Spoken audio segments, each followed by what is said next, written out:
সেদিনকে চলে গেছিলাম জোড়াসাঁকো ঠাকুর বাড়ি, মানে রবীন্দ্রনাথ ঠাকুরের বাড়ি। রবীন্দ্রনাথ কথাটা উঠলেই বাঙালিদের গর্বে একদম বুক ফুলে ওঠে যাকে বলে। আমি এখানে ফার্স্ট টাইমই গেছিলাম, মানে আমি কলকাতায় এত বছর থেকেছি, আমি কখনোই এটা যাই। এবার আমরা ঢুকে পড়লাম এন্ট্রি গেটে। এন্ট্রি গেটে ঢোকার পরে একটা চার্জ কাটতে হয়। সত্যি এখানে ঢোকার পরে একটা অন্যরকম অনুভূতি হলো, মানে জাস্ট দারুণ লাগছিল। সেই দিনের ওয়েদারটাও দারুণ ছিল, একদম মেঘলা। আর তারপরেই ঢুকে দেখলাম যে তারা পাহারা দিচ্ছে, মানে আমার বন্ধুরা এখানে দায়িত্বে আছে, মানে ওনারাও অলরেডি রবীন্দ্রনাথ ঠাকুরের বাড়িতে একদম দখল করে বসে রয়েছে। রবীন্দ্রনাথে এই যে এরা বসে রয়েছে, এখানে শুয়ে রয়েছে মোটামুটি দল বেঁধে, মানে এরাও রবীন্দ্রনাথের বাড়ির ঐতিহ্য পাহারা দিচ্ছে। দারুণ ব্যাপার কিন্তু। তারপরেই আমরা ঢুকে পড়লাম ভেতরেতে, কিন্তু ভেতরেতে ক্যামেরা একদমই অ্যালাউ ছিল না।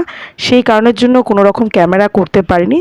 তবে ভেতরটা জাস্ট অসাধারণ। ভেতরে পুরোটাই রবীন্দ্রনাথের জীবনী, মানে রবীন্দ্রনাথের পুরোপুরি ঘরে কিভাবে থাকতেন বা খাওয়া দাওয়া বা কোনটা ওনার শোয়ার রুম সব কিছু এখানে তুলে ধরা হয়েছে।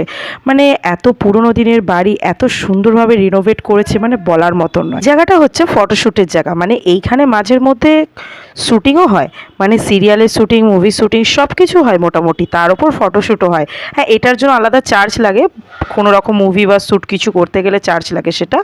তবে এটা বাইরের পরিবেশটা জাস্ট অসাধারণ, তোমরাও সবাই গিয়ে দেখে আসতে পারো। আমার কাছে তো ভীষণই ভালো লেগেছে, একটা আলাদা ঐতিহ্য বহন করে এই বাড়িটা।